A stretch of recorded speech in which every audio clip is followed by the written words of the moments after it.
U.S. and Iran paused their attacks after days of escalation. From the PEP Radio Newsroom, we have this news update from Cairo.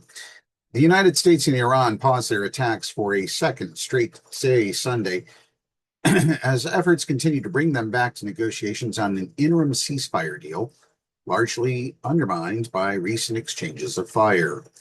It was not clear why the U.S. has paused after targeting Iranian coastal areas and infrastructure in a nearly two-week escalation sparked by Iran's firing at ships trying to transit the Strait of Hormuz.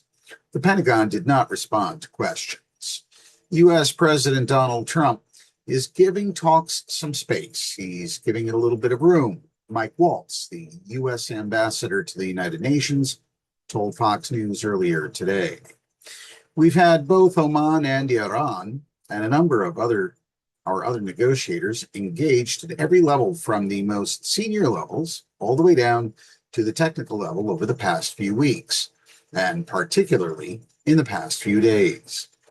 Waltz dismissed the idea that the U.S. stockpile of interceptors crucial in defending against Iranian attacks is running low. But experts have questioned how long both the U.S. and Iran can afford to keep up attacks. Since the U.S. has halted attacks for the past two nights, Iran has as well, its army spokesperson told Iran's state TV on Sunday.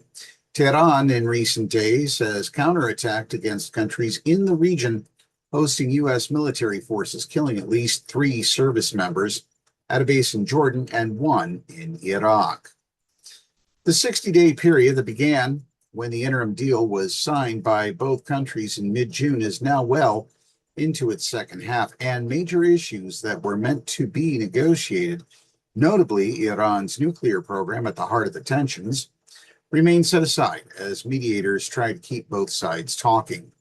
A regional official involved in mediation efforts said diplomacy was underway, that a pause in U.S. and Iranian strikes was a positive signal that helps their efforts to de-escalate. The official said both countries want to return to the interim ceasefire deal and that a compromise being negotiated centers on having Iran run vessel transit through the Strait of Hormuz with fewer restrictions on ships. The official was not authorized to discuss the matter and spoke on condition of anonymity. Concerns continued about shipping on the strait and now another crucial waterway that is, in the region, the Bab al-Mandeb Strait to the Red Sea. The Iranian-backed Houthi rebels in Yemen last week threatened a blockade of Saudi shipping there. Global energy supplies and the economy remain in the balance as gasoline prices have risen yet again. Commercial shipping traffic on the Strait of Hormuz was at a 3-week low, a maritime body overseen by the U.S. Navy said on Sunday, adding that no new attacks had been confirmed in the past 72 hours. It said traffic remained steady through the Bab al-Mandeb. Iran on Sunday said it continued to speak with Oman about managing the safe passage of ships on the Strait of Hormuz, which passes between the countries. Iran's foreign ministry spokesperson, Esmail Baghai, said talks had made progress and continued.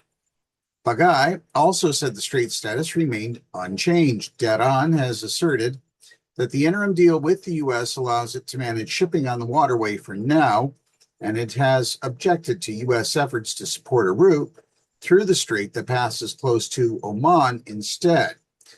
The strait was considered an international waterway before the war. The U.S. military on Saturday said its recently reimposed naval blockade against Iran continued with a dozen commercial ships redirected, 2 disabled, and 2 boarded.